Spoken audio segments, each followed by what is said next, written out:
Bijou là-dedans. La patate. Aujourd'hui, pas de point Catalpa, non. Non, je viens d'aller voir Ben au magasin de vélo. Je lui avais piqué son bic hier. Alors, bah, je lui ai ramené. Bah ouais, je suis comme ça, moi. Je suis comme ça. Donc, aujourd'hui, chemin un petit peu inhabituel. Bref, bah aujourd'hui, bah déjà, j'espère que vous allez bien. Moi, ça va très bien. Très bien. Hein. Très bien. Hein. La pétoire hier, elle m'a fait plaisir. Un petit 5-7 degrés de plus à l'échappe. Des watts. Bref. Donc, amélioration sensible du score. Hein. 15 centièmes. C'est pas mal. Je peux vous assurer que sur la machine, vous les sentez direct. Hein. Ça m'étonne, hein, comme les sensations rapportent si peu au chrono. Mais bon, tant pis. Enfin, tant mieux. En même temps, tant mieux. On a encore du chemin. Bref. En testant la pétoire, donc hier, je me suis rendu compte de quelque chose qu'il n'y avait pas avant et qu'il y a désormais. Donc là, le moteur devient un peu plus pointu, c'est-à-dire que la courbe de puissance est plus pointue. Hein. Donc en fait, la puissance max se situe sur une plage de régime de moins en moins large. Et donc, la machine devient de plus en plus pointue à régler. Et je me suis rendu compte que au fur et à mesure du run, donc ça part, ça fait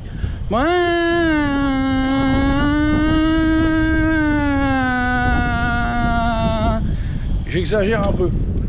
Donc le régime monte très fort. Quand je tire sur le pot au démarrage, ça monte à 12 500. À ce régime, je sens que c'est moins bien. À 12 500 donc. Ensuite, ça se stabilise vers 12 000 et ça descend doucement jusqu'au rond-point. Et au rond-point, on se retrouve à peu près à 11 300. Donc c'est dans le bleu. Donc je vous montre la courbe avec le son. Vous allez mieux comprendre. Alors, nous voici devant l'analyseur de run boostien. Donc là, c'est le run d'hier, 9-13. Donc là, je suis arrêté et là, j'ouvre les gaz. Bon, on a la montée en régime. Je tire sur le pot. Donc je sens qu'on arrive au bon régime. Donc je lâche le pot, mais je l'ai lâché un peu trop tôt. Donc on a une chute de régime ensuite. Là, l'embrayage a fini de coller. L'embrayage colle. Donc là, on est en prise. Et là, le moteur reprend des tours. Voire même un petit peu trop. Et ensuite, c'est la débandade. Regardez, ça fait ça. Ça descend. Et on descend à 11 300. Voilà. Donc là, on doit être à 12 200, je dirais. On doit être à peu près à 12 200 en crête. Et ensuite, ça descend jusqu'à être ouais, allez, on va dire 11 700, 11 400. Ici, hein, dans le bleu, hein, parce que 11.3, c'est au milieu de la barre noire là que vous voyez. Et donc là, on est au-dessus. Hein. Donc là, on doit être à 11.4, 11.5. Là, on est à 11.7. Au milieu de là, donc le sol.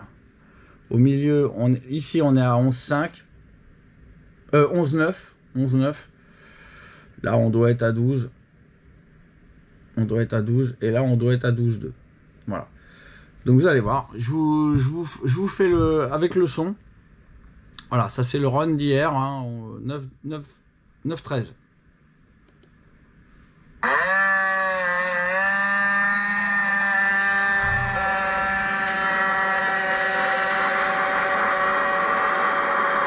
Voilà. Allez, retour au vlog. Donc on a un petit problème de variation. Dans l'absolu, un moteur à variateur, enfin un moteur de temps, on parle pas de variateur, un moteur de temps, il y a un régime où la puissance est maximale. En dessous, c'est moins bien.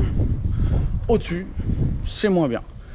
Donc, avec une machine à variateur, en théorie, on peut arriver à travailler à un régime très stable.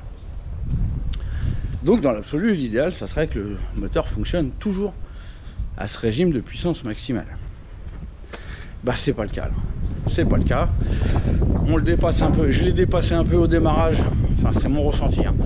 En tirant sur le pot, je l'ai dépassé un peu. Et après, ça redescend, ça redescend, ça redescend. Donc évidemment, avec 190, 130, voire même 192, 130, à 12 000, on est bien. Peut-être à 12 200, on est bien. Mais au-delà, on est moins bien. Et en dessous, bah c'est pareil, on est moins bien. Donc on perd du temps. On perd du temps. C'est triste. Hein. Donc aujourd'hui, on va travailler là-dessus. On va travailler sur la variation. Et ça va me permettre de vous présenter de vous représenter les Maslot Proto. Et vous expliquer pourquoi il y a 4 vis comme ça. Il y a 4 vis. Et donc je vais pouvoir vous faire la démonstration de leur utilité. Jusque là, j'en ai pas eu besoin parce que j'utilisais des moteurs assez souples avec une courbe de puissance moins pointue, et donc le phénomène se produisait pas. Là, il se trouve que le régime, à peine il chute, on se retrouve à perdre du couple, de la puissance aussi. Et plus on perd de couple, plus le variateur s'alourdit. Donc on repère de la puissance et du couple. Et ainsi de suite, et ainsi de suite. Donc ça se vautre. Ça se vautre. Donc ça, il faut travailler. Il faut travailler pour régler ce problème. Ça va pas être grand chose, hein, vous allez voir. Avec mes Maslot Proto, bah Monsieur Boost, il a tout prévu. Donc ça va être très rapide. Allez, à tout de suite en bas. Notre petite merguez, de plus en plus puissante, de plus en plus efficace. Ah, elle est étonnante, hein, avec son petit 50 de mobilette. Hein. Elle est très étonnante et je suis le premier étonné d'arriver à des performances aussi intéressantes, je dirais. Même si dans ma tête, je sais qu'un 50 cm3 peut faire une puissance monstrueuse. D'ailleurs, que quelques personnes sur la planète approchent. Mais on n'est pas encore arrivé aux 30 chevaux, voire 31, 32. On ne sait pas. On ne sait pas. D'après l'ingénieur Aprilia, dont je vous ai déjà parlé, hein, l'ingénieur en chef qui enfilait les titres de champion du monde comme des perles avec les Rossi, les Biaggi, etc., etc. D'après cet ingénieur, avec un moteur donc à admission rotative par l'arrière, on devrait pouvoir arriver entre 27 et 29 chevaux.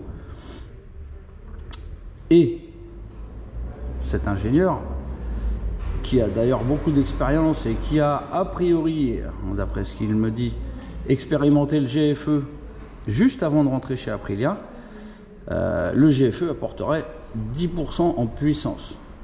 Donc évidemment, ces gens portent une attention particulière à la puissance maximale, mais on n'a pas discuté des bas et mi-régimes du remplissage de la courbe. Bonjour. Et donc voilà, d'après lui, le GFE pourrait apporter 10% de puissance, enfin apporte 10% de puissance par rapport à un moteur où il n'y a pas de GFE.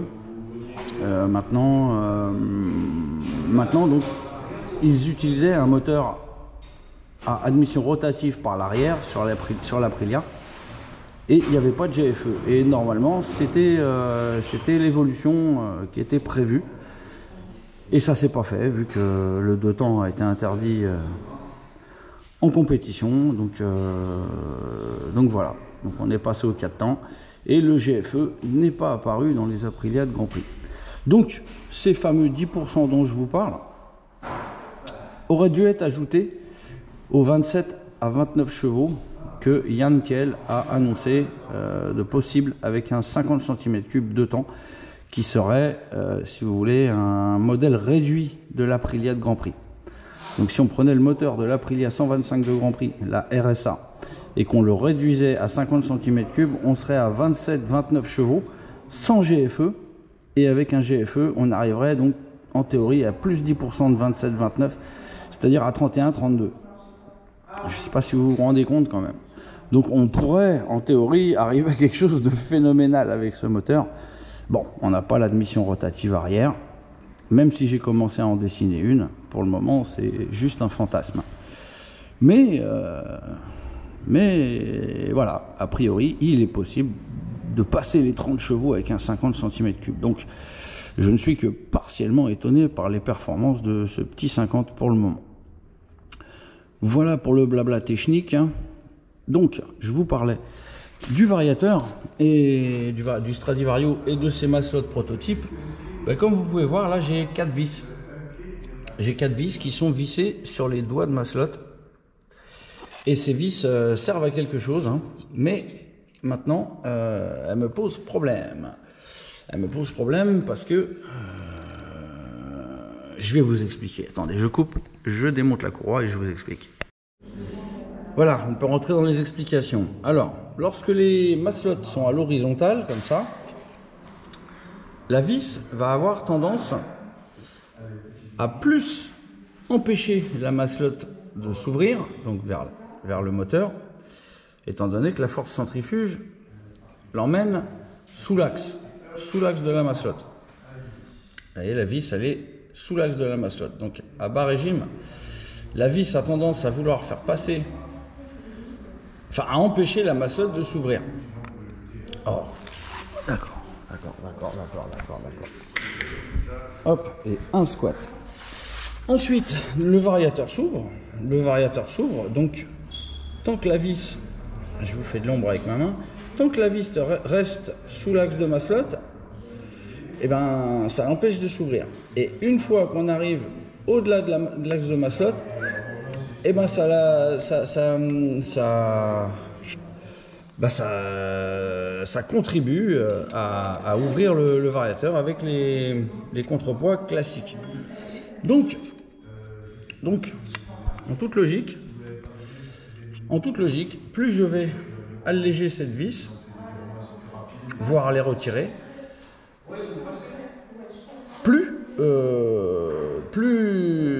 moins le régime chutera. Mais en même temps, au démarrage, ça risque d'être moins bien aussi. Parce qu'on ne va pas avoir cette force centrifuge qui va empêcher la maslotte de travailler. Et donc voilà. Bon, bah écoutez, il va falloir qu'on teste ça. On va voir. Donc évidemment, ce sont des maslottes prototypes. Il est prévu d'en faire fabriquer une série taille et masse. Donc ce sont des maslottes racing. Hein, c'est des maslottes racing. Elles sont prévues pour des moteurs qui marchent extrêmement fort, des réglages extrêmement fins. Et donc, vous voyez, avec un moteur qui prend plus de 12 000, j'ai les poids maximum. C'est 4 gros poids Polini et même la rondelle en dessous. Donc ces maslottes-là sont inutilisables sur un moteur d'origine. Voilà, à la limite, peut-être que je pourrais en faire qui serait utilisable avec des moteurs moins puissants, mais il faudrait que je mette une tôle. Il faudrait que j'enlève de l'épaisseur ici et que je mette une tôle d'acier là, quelque chose de très très lourd parce qu'il faut vraiment le charger beaucoup, même avec des moteurs qui prennent beaucoup de régime. Voilà, dans tous les cas, voilà, ces maslottes, elles ont beaucoup d'avantages. Mais par contre, il y a aussi un point qui est un petit peu dommage, mais bon, ça peut tout à fait se contourner. C'est que du fait que les doigts de maslotte sont beaucoup plus longs que les maslottes normales, du fait que les doigts vraiment, vous voyez, quand c'est au maxi, les deux maslottes se touchent presque. Les doigts se touchent vraiment presque, hein, c'est très très proche. Et donc si vous voulez, les maslottes font moins de mouvement pour ouvrir le vario à fond. Et donc les contrepoids sortent moins. Et donc avec une clé BTR normale, on ne peut pas les avoir. Même avec un tournevis cruciforme, on peut pas les avoir. Il faut impérativement démonter la façade. Mais voilà, c'est du racinge, c'est de la pièce rachinge. Donc, bah écoutez, je me tâte. Je sais que là, les vis arrivent embutées dans les doigts. Il y a 2 mm. Il y a 2 mm de filetage. Il y a 2000 de filetage. Je ne sais pas. J'ai jamais testé sans. Hein. Je n'ai jamais testé sans. Je les ai montés avec les vis. Et c'était très bien. Donc j'ai pas retouché. Je suspecte que sans les vis, on va avoir au contraire un régime qui va grimper au fur et à mesure de la variation. Je pense qu'on va faire comme ça. Ça permettra de voir vraiment tout de suite l'effet de la chose, de la sauge. Donc allez, même pas besoin de démonter le variateur. Je vais enlever mes 4 vis. C'est des vis de contrepoids d'origine, de variateur d'origine. Donc allez, je démonte ça, à tout de suite. Bon voilà, le job est fait. Hein. Donc là, il n'y a plus de 4 vis. On voit désormais les filetages qui reçoivent les vis. Donc évidemment les vis, hein, on pourra mettre ce qu'on veut. Hein. De la vis en acier, de la vis en nylon, de la vis en je ne sais quoi, plus ou moins longue. Donc voilà, c'est du réglage. Hein. Donc moi avec celle-ci, ça allait très très bien avant. Mais maintenant, ça ne va plus. Il y avait trop lourd. Donc on se retrouvait avec un moteur qui perdait ses tours à partir du moment où la vis passait au-dessus de l'axe de maslotte, comme je vous l'ai expliqué juste avant. À partir du moment où la vis passe au-dessus de l'axe de maslotte, elle a envie de partir vers l'extérieur. Et ce qui ajoute du poids au contrepoids. Et tant que la vis est en dessous, au contraire, ça empêche le variateur de s'ouvrir. Donc c'était très très bien. Mais maintenant, ça ne l'est plus. Donc déjà on va voir, on va la démarrer un petit coup. Au grand malheur des voisins, on va voir déjà ce qui se passe. Hein. Peut-être que l'embrayage ne va plus travailler de la même manière. Parce que comme je vous le disais, les vis sous l'axe de maslotte empêchent les maslottes de s'ouvrir. Donc maintenant on n'a plus les vis. Donc les maslottes vont pouvoir s'ouvrir librement.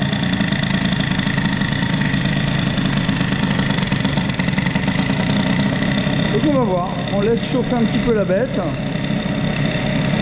Bon, a priori le moteur était très disponible hein, hier déjà, donc je pense que ça devrait passer.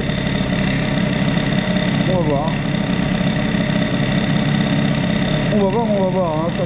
Ça servira à rien d'aller faire un test si la mécane au démarrage a fait peu. Hein.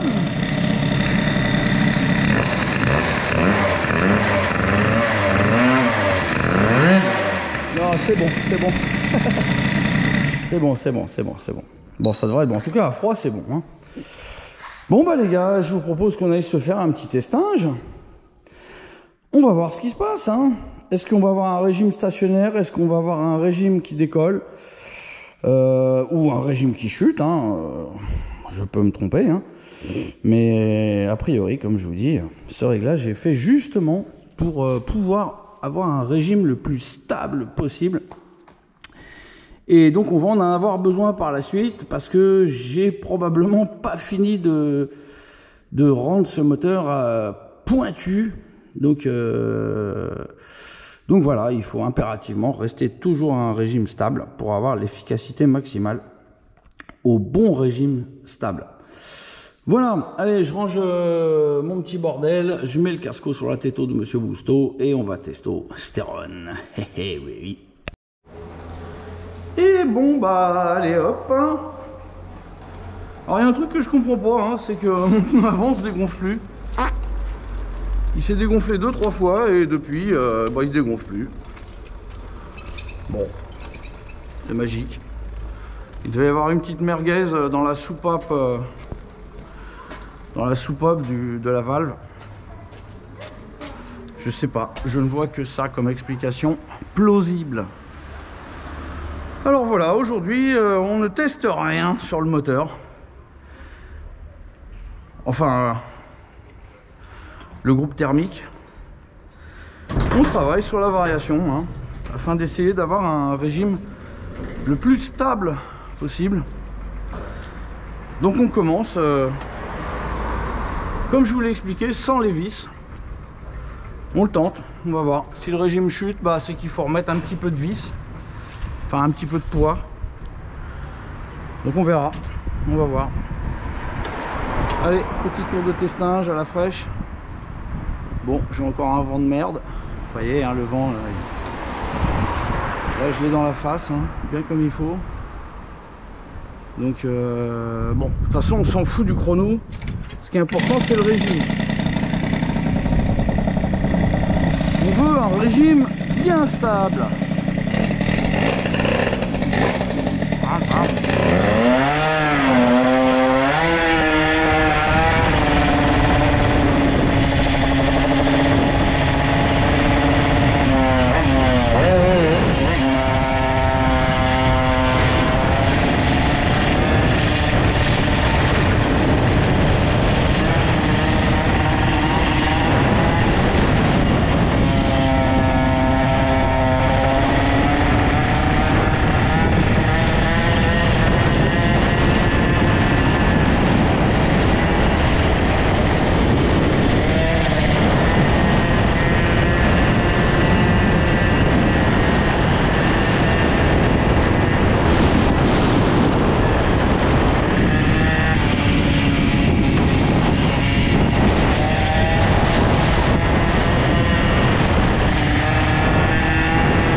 C'est pas grave, on s'en fout. L'important c'est que le régime soit stable et que le niveau d'essence descende. Comme ça on pourra approcher un petit 9.0. Ben, allons savoir. Peut-être aujourd'hui avec un petit peu d'espoir, avec un petit peu de sanche, allez savoir. Hein, il suffit que le vent il s'arrête de souffler à ce moment-là, voire qu'il aille dans l'autre sens. Bon, et puis ça se trouve, hein, le régime va être nickel. Ça se trouve, le régime va être nickel tout le long. Et ça va le faire. Hein. On n'est plus qu'à 13 centièmes. Hein. C'est vraiment pas grand chose. Et en même temps, c'est beaucoup. Parce que je peux vous dire qu'en 13 centièmes, vous les sentez. Hein, vous les sentez les 13 centièmes. Hein. Moi, je les sens direct. Hein. Je m'attendais enfin, très souvent je m'attends à plus de différence au niveau du chrono quand je vois les perfs et au final bah non. Donc voilà. Bon, on va voir qu'est-ce que ça donne. Allez, on va tester ça. Je vais tirer un peu sur le popo, tuer les pompes toutes neuves. Deux poids sur l'avant.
ça a l'air nickel. J'ai l'impression que ça tombe de 10 en 10 quoi, mais vraiment tout gentil. Ça m'a l'air vraiment top. J'ai bien fait d'enlever les 4 vis.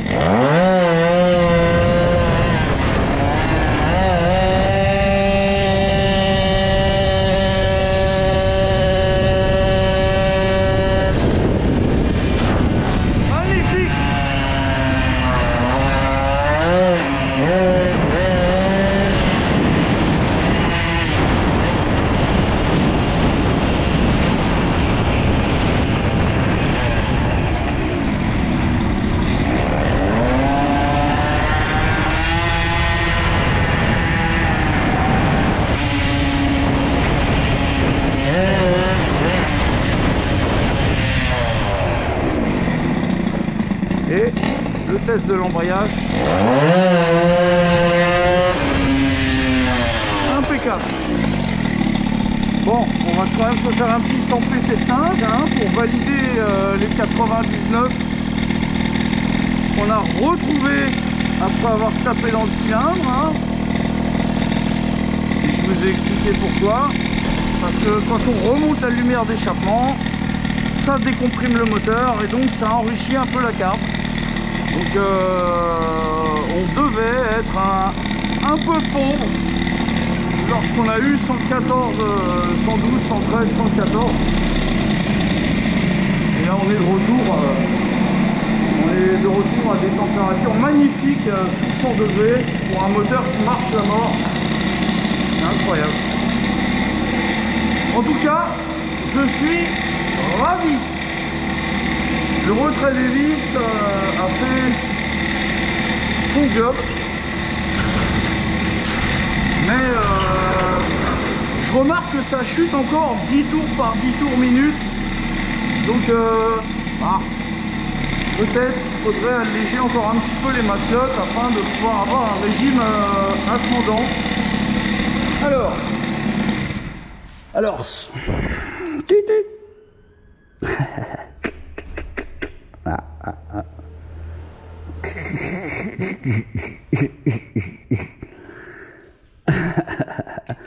oh, 110, ouais bon. C'est au moment où j'ai lâché, ça le fait des fois. Bref. Bon, bah voilà. Maintenant, vous savez à quoi servent ces 4 petites vis cruciformes qu'on voyait dans mon Vario. Je crois que je vous l'avais pas expliqué. Et ben maintenant, vous savez. Bim boum badaboum. Voilà, bon, je suis super content. La machine, maintenant, elle a un régime. C'est impeccable. Retour à l'analyseur de runes. Donc ça, c'est le run d'aujourd'hui. Donc allez, je vous le remets. Donc là, c'est la phase d'embrayage. On remarque que le régime, il me semble, est plus bas qu'avant. On n'a plus la crête qu'on avait. Qui devait être à 12002, 12003. Donc là, on reste vraiment tout le temps. Là, on est à 11,9 et on descend peut-être à 11,8 là. Vous voyez, il y a quand même une toute petite descente. Comme je vous dis, ça descend 10 tours par 10 tours. Donc, il y a vraiment une micro-descente. Donc, bon, je vous compare avec celui d'hier. Regardez, l'autre, on a la montée là, jusqu'à là. À cause des vis qui veulent passer sous l'axe de maslotte, donc ça empêche la maslotte de s'ouvrir, donc on se retrouve avec une montée en régime.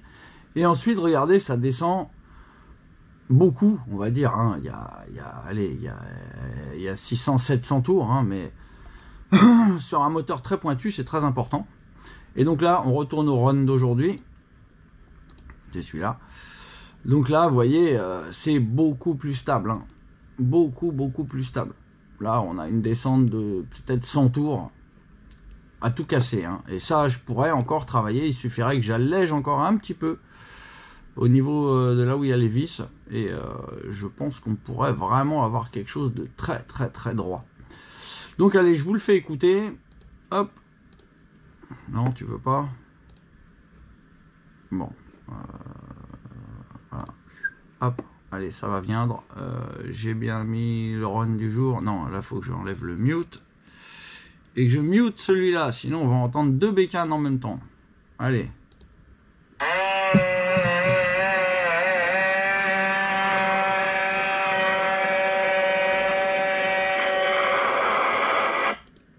on a quelque chose de bien stable. Maintenant, a priori, le régime d'embrayage a chuté. Et même le régime, de manière générale, a chuté. Hein. On se retrouve, donc là, on passe plus les 12 000, là. On passe plus les 12 000, on est à 11,9 et on doit descendre à 11,8, là. Donc il devrait être judicieux d'alourdir. Bon, allez, retour au vlog, je vous laisse, il y a un coup de fil en plus, à toutes. C'est impeccable, donc mes maslots proto servent vraiment à quelque chose. J'ai bien fait de faire mettre ces 4 petits filetages qui permettent un réglage fin. Et ça permettra à plein de gens de bien régler leur machine quand ils veulent un truc de fou. Comme j'ai expliqué, là c'est des maslots, il faut mettre beaucoup de poids, même avec un moteur qui prend beaucoup de tours. Donc pour des moteurs d'origine, c'est pas utile. De toute façon, quand un moteur tourne moins vite que ça, il n'y a pas ce problème.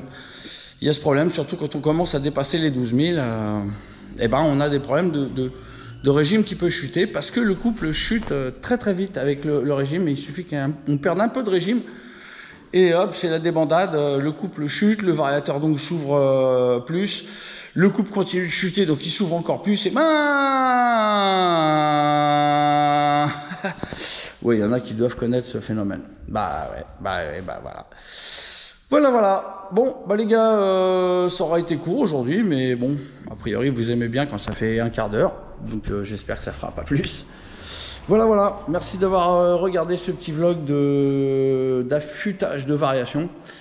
N'oubliez pas tout ce que je vous dis d'habitude, la boostique, le groupe fan de boostage et le petit clic, le coquelicot, ça fait longtemps que je ne l'ai pas appelé comme ça.